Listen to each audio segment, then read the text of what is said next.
Azolla ಅಂತ ಮಾಡ್ಕೊಂಡಿದೀವಿ sir. ಇದು ಒಂದು ಎಲ್ಲದಕ್ಕೂ ಯೂಸ್ ಆಗುತ್ತೆ ಸರ್. ಎಲ್ಲ ಪಕ್ಷಿಗಳು ಪ್ರಾಣಿಗಳಿಗೆ ಎಲ್ಲಕ್ಕೂ ಯೂಸ್ ಆಗುತ್ತೆ. ಅಂದ್ರೆ ಹಸುಗಳಿಗೂ ಯೂಸ್ ಆಗುತ್ತೆ, ಕುರಿಗೆ, ಕೋಳಿಗೆ, ಮತ್ತೆ ಮೀನ್ಗೆ ಎಲ್ಲದಕ್ಕೂ ಯೂಸ್ ಆಗುವಂತದ್ದು. ಇದು ತುಂಬಾ ಸಣ್ಣ ಸ್ಮೂತ್. ಇದೊಂದು ಹೊಸ ತಳಿ ಸರ್. ಇದು ಹೊಸ ತಳಿ. ನಾಗಮಂಗಲದಲ್ಲಿ ನಮ್ಮ ಸಂತೋಷ್ ಸರ್ ಅಂತ ಹೇಳ್ಬಿಟ್ಟು ಇದಾರೆ ಒಬ್ರು, ಇವರು ಅವ್ರ ಹತ್ರ ತಗೊಬಂದು ನಾವು ಮಾಡ್ಕೊತಾ ಇರೋದು. ಸರ್ ಇದು ತುಂಬಾ ಒಳ್ಳೇದು ಸರ್.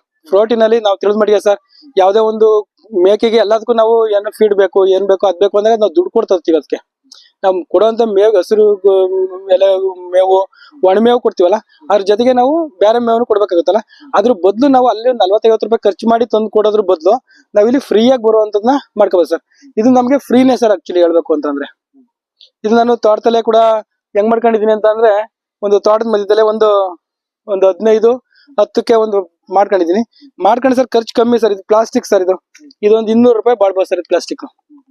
ಇದನ್ನ ನಾನು ಮಣ್ಣ ದಿಂಡೆ ಕಟ್ಬಿಟ್ಟು ನೀರ್ ಹಾಕೊಂಡಿದೀನಿ ಸರ್. ಕೆಲವು ರೈತರುಗಳು ಇದ್ರಲ್ಲಿ ಮೋಸ ಹೋಗ್ತಾರೆ. ಯಾವ ರೀತಿ ಅಂತಂದ್ರೆ ಸರ್, ಇವರು ಏನ್ ಮಾಡ್ತಾರೆ ಅಂದ್ರೆ ಅಜೋಲಾ ಬೇಕು ಅಂತ ತಗೊಂಡೋಗ್ತಾರೆ. ತಗೊಂಡ್ಬಿಟ್ಟು ಅವ್ರಿಗೆ ಮಾಹಿತಿ ಗೊತ್ತಿರಲ್ಲ. ಅವ್ರಿಗೆ ಮಾಹಿತಿ ಗೊತ್ತಿರಲ್ಲ. ತಗೊಂಡೋಗಿ ಏನ್ ಮಾಡ್ತಾರೆ, ಅವತ್ತೇ ಸಗಣಿ ಕಲಿಸ್ತಾರೆ, ಅವತ್ತೇ ಒಂದು ಇದಾಗ್ತಾರೆ. ಅದ್ ಹಾಕ್ಬಿಟ್ಟು ಏನ್ ಮಾಡ್ತಾರೆ ಅಂತಂದ್ರೆ ಇದನ್ನ ಬಿಟ್ಬಿಡ್ತಾರೆ. ಅದು ಆಗ ಬೃಹತ್ ಬರಕ್ ಚಾನ್ಸ್ ಇಲ್ಲ. ಇದನ್ನ ಮಾಡೋದ್ ಹೆಂಗೆ ಅಂತಂದ್ರೆ ಸರ್, ಫಸ್ಟ್ ನಾವು ಸ್ಟಾರ್ಟಿಂಗ್ ಅಲ್ಲಿ ಇದನ್ನ ಟಾರ್ಪಲ್ನ ಹಾಸ್ಕೋಬೇಕು. 1 ಅಡಿಯಷ್ಟು ನೀರ್ನ ನಿಲ್ಲೋಂಗ್ ಮಾಡ್ಕೋಬೇಕು.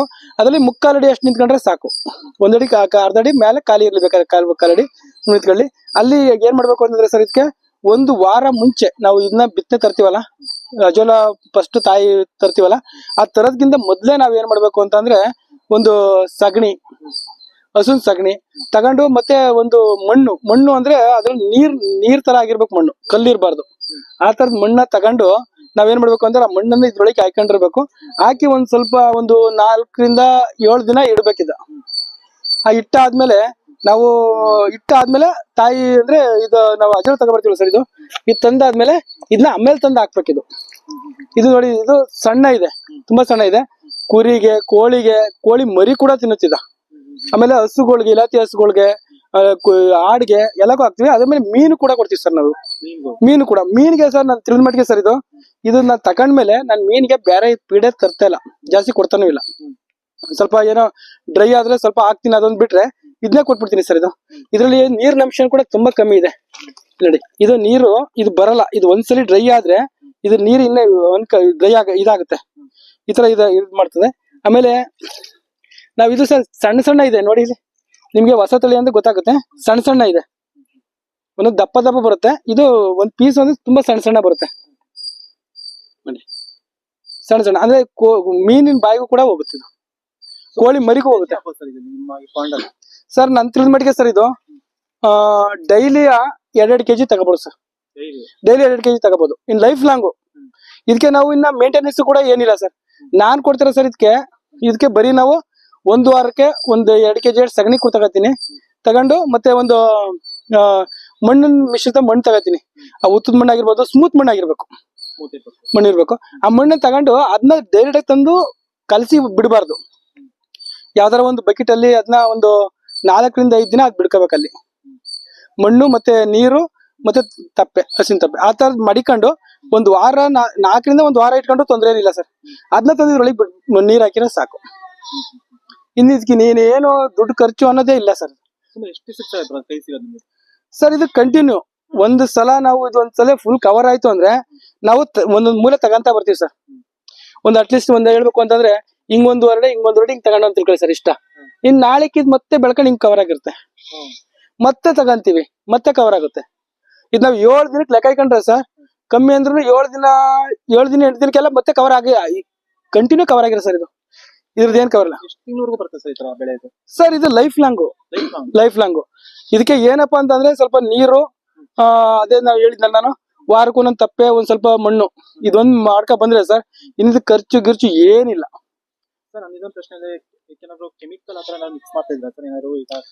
ಸರ್. ಇದಕ್ಕೆ ಯಾವ್ದೇ ಕೆಮಿಕಲ್ನು ಆಗ್ತಾ ಇಲ್ಲ, ಮತ್ತೆ ಯಾವ್ದೇ ಒಂದು ರಾಸಾಯನಿಕದಲ್ಲಿ ಏನು ಬಳಸ್ತಾ ಇಲ್ಲ. ಬರೀ ಇದಕ್ಕೆ ನಾನು ಹಾಕಿರೋದು ನೀರು ಮತ್ತೆ ತಪ್ಪೆ, ಸ್ವಲ್ಪ ಮಣ್ಣು, ಅದ್ ಬಿಟ್ರೆ ಅಜೋಲಾ. ಏನ್ ಸಿಗುತ್ತೆ ಸರ್? ಏನ್ ಪೌಷ್ಟಿಕಾಂಶ ಸಿಗುತ್ತೆ ತಿಳ್ಕೊಬಹುದಾ ಸರ್? ಇದ್ರಲ್ಲಿ ಒಂದು ಅದೇ ಹೇಳಿದ್ದೆ ಸರ್ ನಾನು, ಒಂದು ಕಡಲೆ ಹಿಂಡಿ ಆ ತರ ಒಂದು ಯಾವ್ದಾರ ಒಂದು ಎಕ್ಸ್ಟ್ರಾ ವಿಟಮಿನ್ಸ್ ಇರೋಂತ ಒಂದು ಫುಡ್ ಬೇಕು. ಮನುಷ್ಯರಾಗಿರ್ಲಿ, ಪ್ರಾಣಿಗಳಿಗಾಗಲಿ, ಪಕ್ಷಿಗಳಿಗಾಗಿ ಬೇಕವ ಸರ್.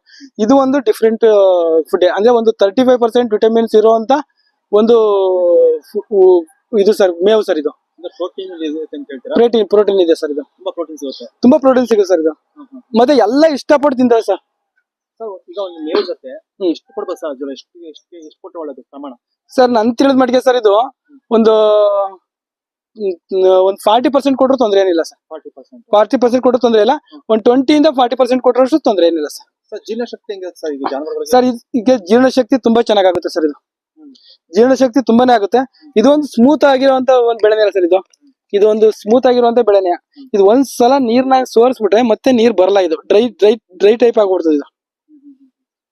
ಇದು ಹೊಡೆದ್ರು ಕೂಡ ನೀರ್ ಬರಲ್ಲ. ಇನ್ನ ಇದು ಒಂದ್ಸಲಿ ತೆಗೆದ್ರೆ ಹೊಡೆದ್ಮೇಲೆ ನೀರ್ ಬರಲ್ಲ. ಇನ್ನು ಒಂದ್ಸಲಿ ತೆಗಿಬೇಕಷ್ಟೇ.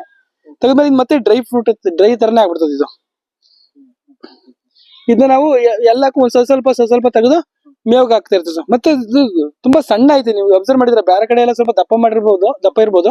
ಇದು ತುಂಬಾ ಸಣ್ಣದಿರೋದು, ಎಲ್ಲಾ ಬಾಯಿಗೂ ಸಿಗುತ್ತೆ ಇದು ಸರ್. ಇದು ನಂದು ಒಂದು ಅರ್ಧ ಅಡಿ ಐತೆ ಸರ್. ಅರ್ಧ ಅಡಿ, ಮುಕ್ಕಾಲಡಿ ಐತೆ ಸರ್. ಇದು ಮುಕ್ಕಾಲಡಿ ಐತೆ.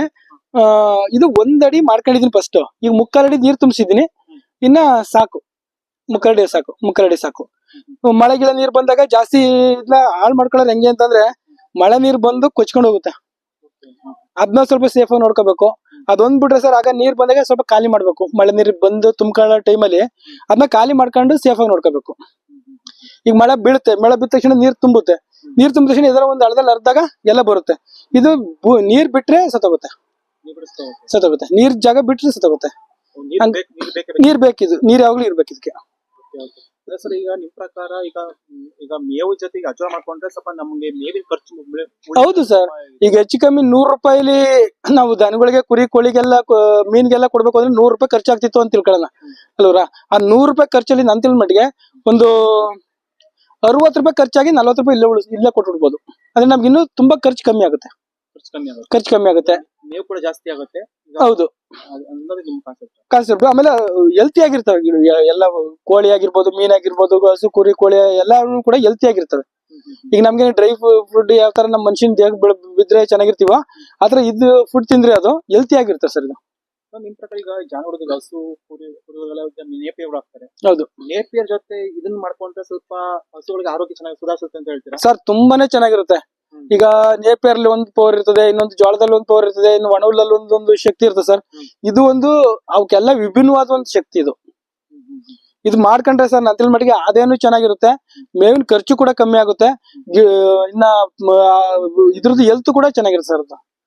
ಎಲ್ಲಾದ್ರೂ ಕೂಡ ಹೆಲ್ತ್ ಇರ್ತದೆ. ಇಲ್ಲಿ ಮೀನು ಕೂಡ ನೋಡ್ಬೋದು ನೀವು. ಮೀನು ಕೂಡ ತುಂಬಾ ತಿನ್ನುತ್ತೆ, ಬಂದು ಪಡಪಡ ತಿನ್ನುತ್ತೆ. ಹಾಗೆ ನೀವು ಕೋಳಿಗೆ ಹಾಕಿದ್ರು ಸರಿ, ಕೋಳಿನ ಪಡಪಡ ತಿನ್ನುತ್ತೆ.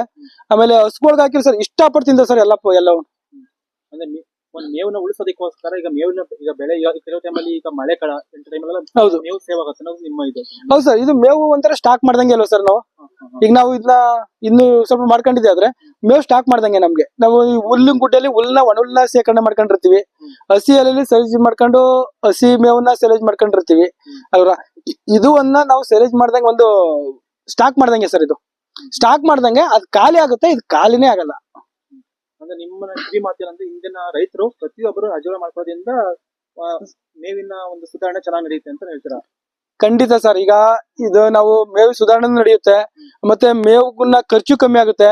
ಮೇವು ತರಕ್ಕೆ ಹೋಗುವಂತ ಸಮಯನೂ ಕಮ್ಮಿ ಆಗುತ್ತೆ ಅಲ್ವರ. ಇದು ಒಂದೇ ಜಾಗಕ್ಕೆ ಬಂದ್ ಸಾಕು, ಸ್ವಲ್ಪ ಬಿಗಡ್ ತಂದ್ ಸಾಕು, ಎಲ್ಲ ತುಂಬ್ಕೊಂಡು ಹೋಗ್ಬಿಟ್ಟು ದನಿಗೆ ಹಾಕ್ಬಿಡ್ಬೋದು.